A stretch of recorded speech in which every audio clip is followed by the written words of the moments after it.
मैं भी सर पे ईंटें रख के लाता था और तुम्हारे तरह ये कम ईंटें रख के नहीं लाता था। एक बार में 30-30 ईंटें लाता था। तुम 30 नहीं, कम से कम 20 ईंटें तो लाओ। ये जो बीच में गैप है तुम्हारी ईंटों के, 2 ईंटें और रख के ले आओ इन्हीं गैप के बीच में। जो तुम ईंटें ला रहे हो बीच में खाली जगह है, इसी में 2 ईंटें बढ़ा दो बस। मोदी जी, एक ईंट नहीं बढ़ाऊंगा मैं अपने सर पर।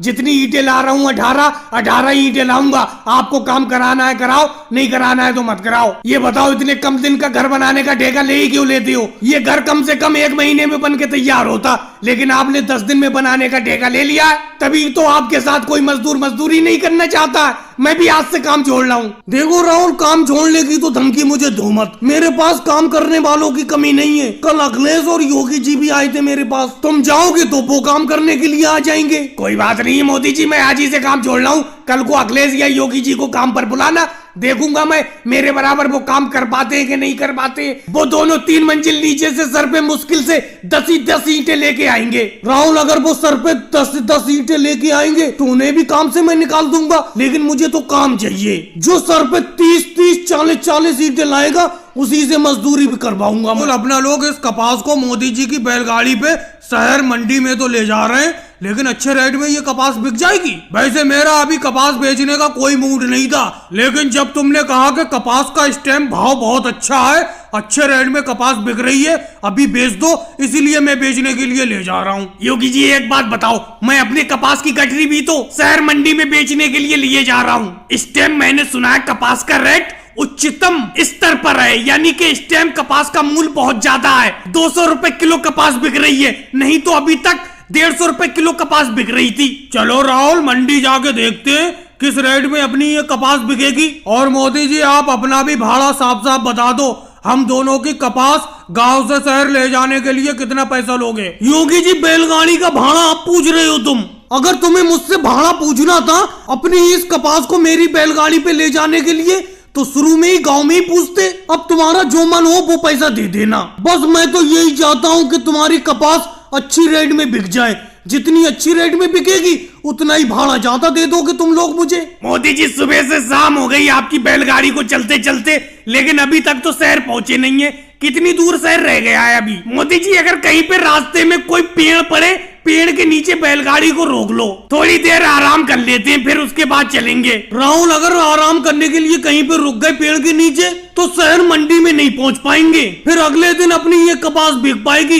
एक दिन रुकना पड़ जाएगा शहर में, इसीलिए चलते रहने दो। जब मेरे बैल आराम करने के लिए नहीं कह रहे तो तुम क्यों कह रहे हो? मेरा मतलब मेरे बैल अभी तक नहीं थके हैं। अपना लोग तो बैलगाड़ी पे बैठे हुए, तुम बैठे बैठे थक गए। चलो मोदी जी, ऐसा करो, कहीं पे हैंडपंप दिखाई दे, हैंडपंप के पास रोक लेना। प्यास लगी है बहुत तेज। मंडी तो पहुंच ही जाएंगे, कपास ये बिक ही जाएगी, लेकिन प्यास लगी है, कम से कम पानी तो पी ले रास्ते में कहीं। योगी जी, थोड़ी दूर पर एक हैंडपंप है, वहीं पे बैलगाड़ी को रोक लूंगा, वहीं पे सब लोग पानी पी लेंगे। लालू जी, मजा आ गया आज तो। दावत इतनी खाई मैंने, लेकिन आपकी इस दूध की दावत में मजा आ गया। बहुत गजब का दूध है आपका। लेकिन लालू जी, थाली में थोड़ा सा दूध और दे दो। देखो राहुल, सबको 250-250 ml दूध दिया है मैंने थाली में। इतना ही दूध आराम से पियो और सेहत बनाओ। लेकिन लालू जी, एक बात बताओ, इससे पहले तो आप खाने की दावत पर बुलाते थे, आपने अचानक ये दूध की दावत पर क्यों बुलाया? और ये 250-250 ml दूध तो कम है,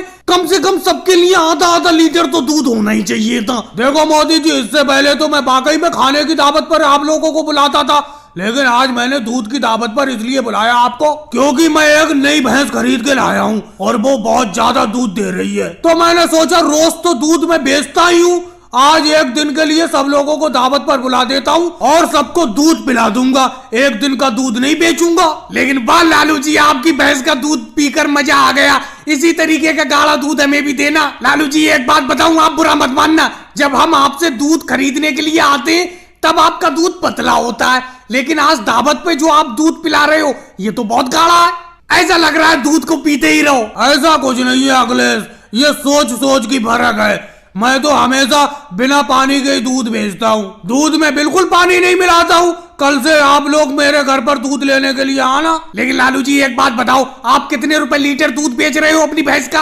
योगी जी 80 रुपए लीटर दूध बेच रहा हूँ अपनी भैंस का मैं। लेकिन लालू जी एक बात मैं आपसे कह देता हूँ, जैसा दूध मैं पी रहा हूँ ऐसी दूध मुझे चाहिए। अखिलेश सही कह रहा है, आप इस टाइम तो गाढ़ा दूध पिला रहे हो, लेकिन जब हम कल दूध लेने के लिए आएंगे तो आप हमें पतला दूध देंगे पानी मिलाकर। देखो योगी जी, आपके मन में अगर शंका है कि मैं दूध में पानी मिलाता हूँ तो मेरे पास दूध लेने के लिए मत आना। भाई भैंस जिस दिन ज्यादा पानी पी लेती है उस दिन दूध पतला हो जाता है, और जिस दिन मेरी भैंस कम पानी पीती है तो उस दिन गाढ़ा दूध होता है। इसमें मेरी कोई गलती नहीं है, भैंस की गलती है। तो लालू जी अपनी भैंस को कम पानी पिलाया करो, तभी गाढ़ा दूध देगी। केजरीवाल जी एक बात बताओ, तुम कम पानी पी लोगे? मैं तो अपनी भैंस को जबरदस्त पानी पिलाता हूँ, इसीलिए दूध पतला होता है। अखिलेश ईंटें जल्दी जल्दी लाओ। अरे तुम ईंटें ला ही नहीं पा रहे हो। अरे तुमसे अच्छे तो योगी जी थे, वो कम से कम 20-20 ईंटें ले तो आते थे। अरे तुम तो मुश्किल से 10-10 ईंटें ला पा रहे हो। यार तुमसे अच्छे तो योगी जी थे, मैंने बहुत गलत किया, मैंने उन्हें निकाल दिया। और राहुल तुम मसाला नहीं पहुंचा पा रहे हो मेरे पास सही तरीके से। क्या बताऊं यार, योगी जी को मैंने काम से निकाल के बहुत गलत किया। अरे मोदी जी क्या कह रहे हो, तुमने योगी जी को निकाल दिया? अरे तुमने योगी जी को निकाला, वो भागे हैं यहाँ से। तुम उनसे बेहिसाब मेहनत लेते थे इसीलिए वो भाग गए, और मैं भी यहाँ पर नहीं टिकूंगा। अरे कोई मेहनत की हद होती है। मैं अपने हिसाब से जो भी ईंटें ला रहा हूँ तुम जरा सी देर में लगा दे रहे हो, और राहुल बेचारा मसाला लाते लाते परेशान है। क्यों राहुल? हाँ मोदी जी, मैं भी नहीं टिक पाऊंगा तुम्हारे पास। ये कोई बात है? तुम आदमी हो या मशीन हो? मैं मसाला लाता हूँ, तुम जरा सी देर में लगा देते हो। अखिलेश ईंटें लाता है, जरा सी देर में लगा देते हो। क्या बात है, कितनी तेज हाथ चलाते हो तुम, इसीलिए तो योगी जी तुम्हारे पास टिके नहीं। देखो राहुल और अखिलेश, मैं 1 महीने का ठेका 10 दिन में लेता हूँ, इतनी बात समझ लो। और मैं जो आदमी भी करता हूँ काम के लिए उनसे भरपूर मेहनत लेता हूँ। अब तुम रुको या मत रुको ये तुम्हारी मर्जी है। योगी जी भी नहीं रुके, कोई बात नहीं है, मैंने कहा उनसे चले जाओ। अब तुम दोनों अगर नहीं रुकना चाह रहे हो, तुम्हें मेहनत ज्यादा लग रही है, चले जाओ, दूसरे लोगों को देख लूंगा मैं। मेरे पास तो लोग आते जाते रहते हैं, मुझे काम से मतलब है, काम। पैसे देता हूँ तो काम लूंगा मैं भरपूर, समझे? अरे मोदी जी ऐसे भी काम से क्या फायदा? अरे ऐसा काम हमें नहीं चाहिए, समझे? जो काम करते करते आदमी परेशान हो जाए, ऐसा काम नहीं चाहिए। हम भी काम पे नहीं आएंगे बिल्कुल, समझे? जलेबी ले लो भाई, जलेबी ताजी ताजी घर से बना के लाया हूँ अभी, शहद से भी ज्यादा मीठी और पापड़ से भी ज्यादा कुरकुरी। अरे योगी जी, अखिलेश, सोनिया जी, तुम मंडली बनाकर यहाँ पर बैठे रहती हो, कम से कम जलेबी खा लिया करो मेरी। कोई जलेबी खाने वाला नहीं है, बीच बीच में एक आध उठा के मैं ही खा लेता हूँ, कोई लेने आ ही नहीं रहा। अरे अखिलेश, तुम्हारी तो बहुत अच्छी फसल पैदा हुई है इस बार खेतों में। अरे तुम ही ले लो 5 रुपए की जलेबी। अरे मोदी जी, अगर फ्री में खिलाओ तो खा ले हम तुम्हारी जलेबी, पैसे तो दे के तुम्हारी जलेबी नहीं खाएंगे हम। पैसे देकर अगर खाना होगा तो तुम्हारी जलेबी थोड़ी खाएंगे। अमित शाह जी रसगुल्ला बेच रहे हैं, वो रसगुल्ले खाएंगे जाके। वैसे भी तुम्हारी जलेबी बिकती नहीं है, कई कई दिन की तुम जलेबी रखे हुई बेचती हो, बासी जलेबी बेचती हो। अखिलेश, अगर जलेबी लेना नहीं है तो अलग बात है, लेकिन मेरी जलेबी की बदनामी मत करो, रोज ताजी बना के लाता हूँ, समझे? यहाँ पर अगर जो बस्ती भी है तो घर जाके मैं खाना नहीं बनाता, यही जलेबी खा जाता हूँ सब। अरे राहुल, तुम बार बार क्या मेरी जलेबी को सूंघ रहे हो आके? ये बताओ लेना है कि नहीं लेना है? यहाँ पर खड़े खड़े जलेबी को सूंघ रहे हो, हटो पास से। अरे कुछ नहीं मोदी जी, ये देख रहा हूँ ताजी तो है जलेबी, जो अभी अखिलेश भाई बता रहे थे कि तुम बासी जलेबी बेचती हो, बासी तो नहीं है तो ताजी, बहुत बढ़िया खुशबू आ रही है।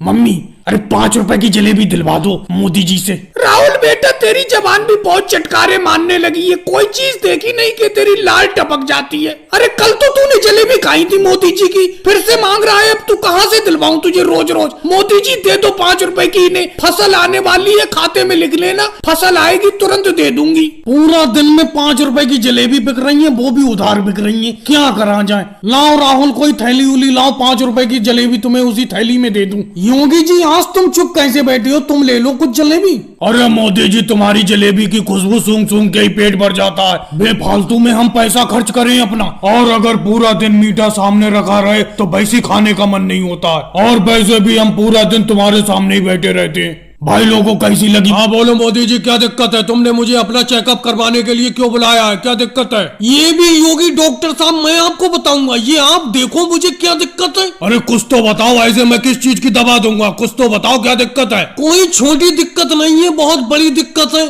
खाना खाते ही भूख खत्म हो जाती है और पानी पीती प्यास बिल्कुल नहीं लगती। अरे जब खाना खा लोगे तो भूख तो वैसे ही खत्म हो जाएगी और पानी पी लोगे तो प्यास खत्म हो जाएगी। अरे मोदी जी, डॉक्टर साहब को सपने वाली बात बताओ, सपने वाली। तुम बीच में क्यों बोल रहे हो? इन्हें खुद बोलने दो मोदी जी को, अपनी तबीयत इन्हें खुद बताने दो। कौन से सपने वाली बात बता रहे हैं ये अखिलेश? मोदी जी तुम बताओ। यूंगी डॉक्टर साहब, मुझे खुली आंखों से सपने दिखते, जैसे मैं इस टाइम देखो सपना देख रहा हूँ कि कोई डॉक्टर मेरा चेकअप करने आए। देखो मुझे खुली आंखों से सपने दिख रहे हैं। अरे मोदी जी, कैसी उल्टी सीधी बातें कर रहे हो? मैं तुम्हारा सच में चेकअप कर रहा हूँ, ये कोई सपना थोड़ी है। यही तो दिक्कत है योगी डॉक्टर साहब, अब आप समझे। ये है हकीकत सब कुछ, लेकिन मुझे खुली आंखों से सपना लगता है कि सपना देख रहा हूँ मैं कोई और।